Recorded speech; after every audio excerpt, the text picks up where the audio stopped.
मेहरबानी।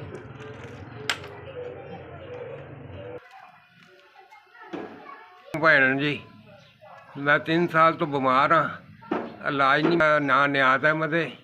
एक बेटी है, मैं वो शादी करती है, मैं फारग हो गया है मैनू, तो मैं कमा नहीं सकता ना इलाज मेरा हो नहीं सकता। तो तुहाडी मेहरबानी है। मैं पहले बैटरी काम करना भाई जी, तो मेरा गुजारा सोहना हो रहा 25-20 हज़ार रुपया कमाना हाँ, लेकिन हुण मैं नहीं कुछ कर सकता ना कमा सकता वा। असीं दोवें जी हाँ, तो बच्ची सी मेरी, मैं शादी कर दी है, तो मैं बड़ा मजबूर हैगा जी। तुहाडी मेरा गया वा, मैं दर्द हो रही है कमर के विच।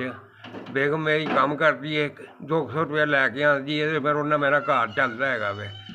मेरी लोगों का काम करती है, तो रुपया 200 रुपया लैके आती है, तो मैं उस पर गुजारा करना वा। दवाई मैं हूँ लैके आया वा, तो मैं तुर नहीं सकता है, बिल्कुल किसी किस्म के नाल मेरा असर नहीं है कोई भी। तुहाडी मेहरबानी है। एक टीवी वडेरी है, कोई कम नहीं होता। तुहाडी मेहरबानी। दो ही जी है, तो कमाने वाला कोई नहीं है। सर जी मैं 5000 रुपया मिले, तुहाडी बड़ी मेहरबानी है। अल्लाह खुश रखे, तुहानू अल्लाह खैर करे। तो मियाँ बीवी असीं हैगे दोवें, तो होर मेरा कमान वाला कोई नहीं, असीं दोवें ने। बीवी का भला करे अल्लाह ताला, तुहाडा शुक्रिया अदा करे रब सोहना। अल्लाह तुहाडे बच्चों की भी खैर करे रब सोहना।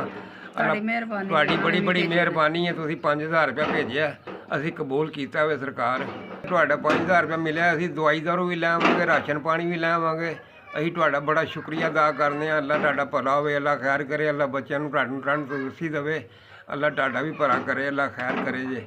अल्लाह ताला तुहानू खुश रखे, अल्लाह ताला तुहानू तरक्की करे जे। मेहरबानी है। चलो जे माड़ियां दा भी कोई साथ कीता जे, अल्लाह इन्ना को दवे जे, थोड़ के ना पवो। अल्लाह गरीबां दी मदद करदे रहो।